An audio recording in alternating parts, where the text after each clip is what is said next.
ಕೈ ಕಾರ್ಯಕರ್ತರ ತಪ್ಪು ಒಪ್ಕೊಂಡಂತ ಡಿ ಕೆ ಶಿವಕುಮಾರ್ ಏನಂದ್ರೆ ಕೆಪಿಸಿಸಿ ಕಚೇರಿ ಮುತ್ತಿಗೆ ವೇಳೆ ಬಿಜೆಪಿ ಶಾಸಕ ಬಿಪಿ ಹರೀಶ್ ಅವರ ಮೇಲೆ ಮೊಟ್ಟೆ ಎಸೆತ ಪ್ರಕರಣಕ್ಕೆ ಸಂಬಂಧಪಟ್ಟಂತೆ ಮುಖ್ಯಮಂತ್ರಿ ಡಿ ಕೆ ಶಿವಕುಮಾರ್ ಮೊದಲ ಪ್ರತಿಕ್ರಿಯೆ ಕೊಟ್ಟಿದ್ದಾರೆ. ಈ ಕೃತ್ಯವನ್ನು ಸಮರ್ಥಿಸಿಕೊಳ್ಳೋದಿಲ್ಲ ಅಂತ ಹೇಳಿರುವ ಸಿಎಂ ತಪ್ಪಿತಸ್ಥರ ವಿರುದ್ಧ ಕಾನೂನು ಪ್ರಕಾರ ಕ್ರಮ ಕೈಗೊಳ್ಳಲಾಗುವುದು ಅಂತ ಸ್ಪಷ್ಟಪಡಿಸಿದ್ದಾರೆ. ಇದೇ ವೇಳೆ ಬಿಜೆಪಿ ನಾಯಕರಿಗೂ ತಿರುಗೇಟು ಕೊಟ್ಟಿದ್ದಾರೆ. ಬೆಂಗಳೂರಿನಲ್ಲಿ ಮಾಧ್ಯಮಗಳೊಂದಿಗೆ ಮಾತನಾಡಿದಂತ CM D K Shivakumar BJP ಶಾಸಕ ಬಿಪಿ ಹರೀಶ್ ಅವರ ಮೇಲೆ ನಡೆದ ಮೊಟ್ಟೆ ಎಸೆತದ ಘಟನೆಯನ್ನ ಖಂಡಿಸಿದ್ರು. ನಾವು ಪ್ರಶ್ನೆ ಪತ್ರಿಕೆ ಸೋರಿಕೆ ವಿರುದ್ಧ ಪ್ರತಿಭಟನೆ ಮಾಡಿದ್ದೇವೆ, ಆದ್ರೆ ಕೆಪಿಸಿಸಿ ಕಚೇರಿ ಬಳಿ ಬಿಜೆಪಿ ಶಾಸಕ ಬಿಪಿ ಹರೀಶ್ ಅವರ ಮೇಲೆ ಮೊಟ್ಟೆ ಎಸೆದಿರುವುದನ್ನ ನಾನು ಸರಿ ಅಂತ ಹೇಳೋದಿಲ್ಲ ಅಂತ ಸಿಎಂ ಸ್ಪಷ್ಟಪಡಿಸಿದ್ರು. ಘಟನೆಗೆ ಸಂಬಂಧಪಟ್ಟಂತೆ ಕಾನೂನಿನ ಪ್ರಕಾರ ತಪ್ಪಿತಸ್ಥರ ವಿರುದ್ಧ ಕ್ರಮವಾಗಲಿದೆ ಅಂತ ಹೇಳಿದಂತ ಶಿವಕುಮಾರ್ ಇದೇ ವೇಳೆ ಬಿಜೆಪಿ ನಾಯಕರ ಆರೋಪಗಳಿಗೆ ತಿರುಗೇಟನ್ನ ಕೊಟ್ಟರು. ಬಿಜೆಪಿ ತನ್ನ ಹಿಂದಿನ ಘಟನೆಗಳನ್ನ ಕೂಡ ನೆನಪಿಸಿಕೊಳ್ಬೇಕು ಅಂತ ಹೇಳಿದ್ರು. ಬಿಜೆಪಿಯವರು ಹಿಂದೆ ಏನೇನ್ ಮಾಡಿದ್ರು ಎಂಬುದನ್ನ ಮರೆಯಬಾರದು. ಲಾಠಿ, ಮಚ್ಚು, ರೈಫಲ್ಗಳಂತಹ ಪ್ರಕರಣಗಳು ನಡೆದಿವೆ. ಪೊನ್ನಂಪೇಟೆಯ ಶಾಲೆಯ ಆವರಣದಲ್ಲಿ ರೈಫಲ್ ತರಬೇತಿ ನೀಡಲಾಗ್ತಿತ್ತು. ನಿಮ್ಮದು ಇತಿಹಾಸಗಳಿವೆ ಅಂತ ಸಿಎಂ ವಾಗ್ದಾಳಿ ನಡೆಸಿದ್ರು. ಇನ್ನು ಇದೇ ವಿಚಾರವಾಗಿ ಸಾಮಾಜಿಕ ಮಾಧ್ಯಮದಲ್ಲಿ ಪೋಸ್ಟ್ ಮಾಡಿರ್ತಕ್ಕಂಥ ಗೃಹ ಸಚಿವ ಪ್ರಿಯಾಂಕ್ ಖರ್ಗೆ ತಪ್ಪಿತಸ್ಥರು ಯಾರೇ ಆಗಿರ್ಲಿ, ಯಾವುದೇ ಪಕ್ಷದವರಾಗಿರ್ಲಿ, ಅವರನ್ನ ಪ್ರೋತ್ಸಾಹಿಸುವ, ರಕ್ಷಿಸುವ ಹಾಗೂ ಬೆಂಬಲಿಸುವ ಕೆಲಸವನ್ನ ಕಾಂಗ್ರೆಸ್ ಎಂದಿಗೂ ಮಾಡಿಲ್ಲ. ಬಿಜೆಪಿ ನಾಯಕರ ಮೇಲೆ ಮೊಟ್ಟೆ ಎಸೆದ ಪ್ರಕರಣವನ್ನ ಕಾಂಗ್ರೆಸ್ ಒಪ್ಪೋದಿಲ್ಲ. ಆ ವ್ಯಕ್ತಿಯನ್ನ ತಕ್ಷಣವೇ ಬಂಧಿಸಿ ಪ್ರಕರಣ ದಾಖಲಿಸಿ ಕಾನೂನು ಕ್ರಮಗಳನ್ನ ಕೈಗೊಳ್ಳಲಾಗಿದೆ ಅಂತ ಪ್ರಿಯಾಂಕ್ ಖರ್ಗೆ ಕೂಡ ಹೇಳಿದ್ದಾರೆ. ಕರೆಕ್ಟ್. ಯಾರ ತಪ್ಪೆ ಅಂತ ಹೇಳವ್ರೆ ಇದನ್ನ ಅಪ್ರಿಶಿಯೇಟ್ ಮಾಡ್ಬೇಕು ಸಿಎಂ ನ ಮತ್ತೆ ಗೃಹ ಸಚಿವರನ್ನ. ಹಾಗಾಗಿ ತಪ್ಪದು, ಆದ್ರೆ ನಾವು ಪ್ರತಿಭಟನೆ ಮಾಡ್ತಾ ಇರೋದು ಪ್ರಶ್ನೆ ಪತ್ರಿಕೆ ಲೀಕ್ ಬಗ್ಗೆ ರಾಜೀನಾಮೆ ಕೊಡಿ ಅಂತ. ಅದ್ರಲ್ಲಿ ಯಾವುದೇ ಬದಲಾವಣೆ ಇಲ್ಲ. ಬಟ್ ಮೊಟ್ಟೆ ಹೊಡೆದಿರೋ ತಪ್ಪು ಅಂತ ಸಿಎಂ ಹೇಳ್ಕೊಂಡವ್ರೆ. ನೀಟ್ ಪ್ರಶ್ನೆ ಪತ್ರಿಕೆ ಸೋರಿಕೆ ಪ್ರಕರಣದ ಕಾವು ಇದೀಗ ಕರ್ನಾಟಕದ ರಾಜಕೀಯಕ್ಕೂ ವ್ಯಾಪಿಸಿದೆ. ರಾಜ್ಯದ ಹಲವು ಜಿಲ್ಲೆಗಳಲ್ಲಿ ಕಾಂಗ್ರೆಸ್ ಮತ್ತು ಬಿಜೆಪಿ ಕಾರ್ಯಕರ್ತರ ನಡುವೆ ಉದ್ವಿಗ್ನ ವಾತಾವರಣ ನಿರ್ಮಾಣವಾಗಿದ್ದು, ಕೊಪ್ಪಳ ಮತ್ತು ಶಿವಮೊಗ್ಗದಲ್ಲಿ ಪ್ರತಿಭಟನೆ ವೇಳೆ ಗಲಾಟೆ, ಕಲ್ಲು ತೂರಾಟ ಹಾಗೂ ನೂಕುನುಗ್ಗಲು ನಡೆದಿದೆ. ಕೊಪ್ಪಳ ಜಿಲ್ಲೆಯಲ್ಲಿ ಬಿಜೆಪಿ ಮತ್ತು ಕಾಂಗ್ರೆಸ್ ಕಾರ್ಯಕರ್ತರ ನಡುವೆ ತೀವ್ರ ಘರ್ಷಣೆ ಸಂಭವಿಸಿದೆ. ನಗರದಲ್ಲಿರುವ ಬಿಜೆಪಿ ಜಿಲ್ಲಾ ಕಚೇರಿಯ ಮೇಲೆ ಕಾಂಗ್ರೆಸ್ ಕಾರ್ಯಕರ್ತರು ಕಲ್ಲು ತೂರಾಟ ನಡೆಸಿದ್ದಾರೆ ಎಂಬ ಆರೋಪ ಕೇಳಿಬಂದಿದ್ದು, ಈ ಘಟನೆಯಿಂದ ಸ್ಥಳದಲ್ಲಿ ಕೆಲಕಾಲ ಉದ್ವಿಗ್ನ ವಾತಾವರಣ ನಿರ್ಮಾಣವಾಯಿತು. ಪ್ರತಿಭಟನೆ ವೇಳೆ ಎರಡೂ ಪಕ್ಷಗಳ ಕಾರ್ಯಕರ್ತರು ಪರಸ್ಪರ ಘೋಷಣೆಗಳನ್ನು ಕೂಗಿ ಆಕ್ರೋಶ ವ್ಯಕ್ತಪಡಿಸಿದ್ರು. ಕಲ್ಲು ತೂರಾಟದಿಂದ ಬಿಜೆಪಿ ಕಚೇರಿಯ ಕಿಟಕಿ, ಗಾಜುಗಳು ಸೇರಿದಂತೆ ಕೆಲವು ಆಸ್ತಿಪಾಸ್ತಿಗೆ ಹಾನಿಯಾಗಿದೆ ಅಂತ ತಿಳಿದುಬಂದಿದೆ. ಘಟನೆಯ ಮಾಹಿತಿ ತಿಳಿಯುತ್ತಿದ್ದಂತೆ ಪೊಲೀಸರು ಸ್ಥಳಕ್ಕೆ ಧಾವಿಸಿ ಪರಿಸ್ಥಿತಿಯನ್ನ ನಿಯಂತ್ರಣಕ್ಕೆ ತಂದರು. ಯಾವುದೇ ಅಹಿತಕರ ಘಟನೆ ಮರುಕಳಿಸದಂತೆ ಬಿಜೆಪಿ ಹಾಗೂ ಕಾಂಗ್ರೆಸ್ ಕಚೇರಿಗಳ ಸುತ್ತಮುತ್ತ ಹೆಚ್ಚುವರಿ ಪೊಲೀಸ್ ಬಂದೋಬಸ್ತ್ ನಿಯೋಜಿಸಲಾಗಿದೆ.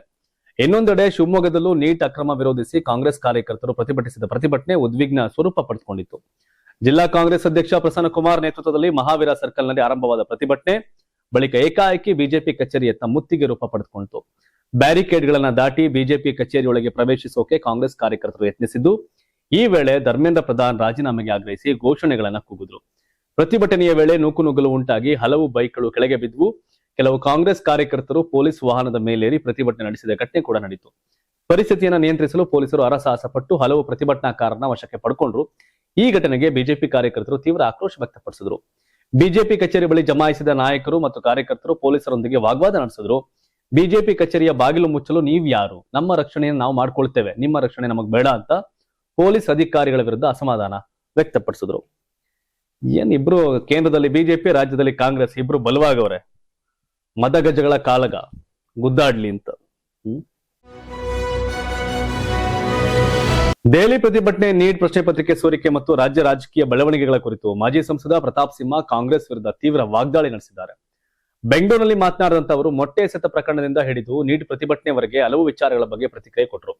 ಬೆಂಗಳೂರಿನಲ್ಲಿ ಬಿಜೆಪಿ ಶಾಸಕ ಬಿಪಿ ಹರೀಶ್ ಅವರ ಮೇಲೆ ಮೊಟ್ಟೆ ಎಸೆದ ಘಟನೆಗೆ ಮಾಜಿ ಸಂಸದ ಪ್ರತಾಪ್ ಸಿಂಹ ತೀವ್ರ ಆಕ್ಷೇಪ ವ್ಯಕ್ತಪಡಿಸಿದರು. ಸುದ್ದಿಗಾರರೊಂದಿಗೆ ಮಾತನಾಡಿದಂತ ಅವರು ಕಾಂಗ್ರೆಸ್ ಕಚೇರಿ ಬಳಿ ಬಂದ್ರೆ ಮೊಟ್ಟೆಯಿಂದ ಒಡೆಯುವುದು ಯಾವುದೇ ರೀತಿಯಲ್ಲೂ ಸರಿಯಾದ ಬೆಳವಣಿಗೆ ಅಲ್ಲ ಅಂತ ಹೇಳಿದರು.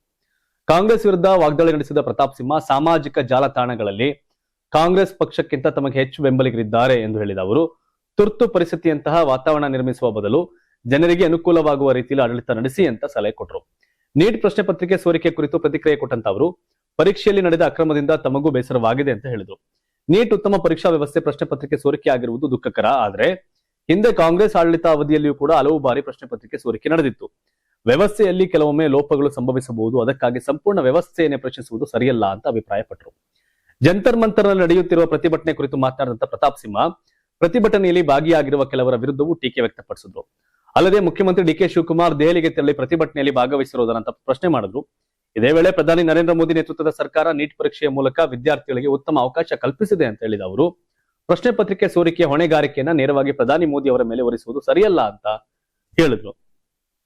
ಅದು ಈಗ ಆ ಸರ್ಕಾರ ಇದೆ ಅಂದ್ರೆ ಆ ಸರ್ಕಾರದಲ್ಲಿ ನಡೆಯೋ ವ್ಯವಸ್ಥೆ ಅವ್ಯವಸ್ಥೆಗಳಿಗೆ ಆ ಸರ್ಕಾರ ಕಾರಣ ಆಗತ್ತಾ ಅಂದ್ರೆ ಕಾನೂನಾತ್ಮಕವಾಗಿಲ್ಲ.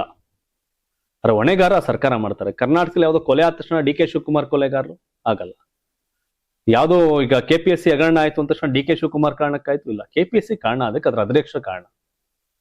ಯಾವ್ದೋ ನೇಮಕಾತಿಯಲ್ಲಿ ಹಗರಣ ಆಯ್ತು ಅಂತಂದ್ರೆ ಆ ನೇಮಕಾತಿಯಲ್ಲಿ ಇರ್ತಕ್ಕಂಥ ಅಧಿಕಾರಿಗಳ ಕಾರಣ. ಆ ಮಿನಿಸ್ಟರ್ ಕಾಸಿಸ್ಕೊಂಡ್ರೆ ಮಿನಿಸ್ಟರ್ ಕಾರಣ, ಮಿನಿಸ್ಟರ್ ಇಂದ CM ಕಾಸಿಸ್ಕೊಂಡ್ರೆ CM ಕೂಡ ಕಾರಣ. ಇದು ಕಾಮನ್. ಬಟ್ ಇದು ಪೊಲಿಟಿಕಲ್ ಅಜೆಂಡಾ. ಅರ್ಥ ಆಯ್ತಲ್ಲ? ಯಾರೋ ಒಬ್ಬ ಪೊಲೀಸು ಒಂದಷ್ಟು ಜನ ಹುಡುಗರಿಗೆ ಹೊಡೆದ, ಲಾಠಿ ಚಾರ್ಜ್ ಮಾಡ್ದ ಇಲ್ಲೆಲ್ಲೋ ಬೆಂಗಳೂರಲ್ಲಿ ಅಂದ್ರೆ ಡಿ ಕೆ ಶಿವಕುಮಾರ್ ಕಾರಣ ಅಲ್ಲ, ಪೊಲೀಸರು ಕಾರಣ. ಡೆಲ್ಲಿಲಿ ಪೊಲೀಸರು ಹೊಡೆದಾಗ ಮೋದಿ ಹೆಂಗ್ ಕಾರಣ ಆಗ್ತಾರೆ? ಲಾಜಿಕಲಿ ಅಲ್ಲ, ಬಟ್ ಪೊಲಿಟಿಕಲಿ ಹೌದು. ಪೊಲಿಟಿಕಲಿ ಹೌದು, ಲಾಜಿಕಲ್ ಅಲ್ಲ. ಕಾನೂನಾತ್ಮಕವಾಗಿ ಮೋದಿ ಪಾತ್ರ ಇಲ್ಲ, ರಾಜಕೀಯವಾಗಿ ಮೋದಿ ಪಾತ್ರ ಇದೆ. ಇಲ್ಲೋ ಅಷ್ಟೇ, ಬೆಂಗಳೂರಲ್ಲಿ ಲಾಠಿ ಚಾರ್ಜ್ ಮಾಡಿದ್ರೆ ಅದಕ್ಕೆ ಪೊಲೀಸರು ಕಾರಣ, ಡಿ ಕೆ ಶಿವಕುಮಾರ್ ಕಾರಣ ಅಲ್ಲ. ಸೇಮ್ ಅಲ್ಲೂ ಅಪ್ಲೈ ಆಗ್ಬೇಕಲ್ಲ ಅದು ಮೇಲ್ಗಡೆಗೆ. ಬಟ್ ರಾಜಕಾರಣ ಜಾಸ್ತಿ ಮೇಳೈಸ್ತಾ ಇದೆ.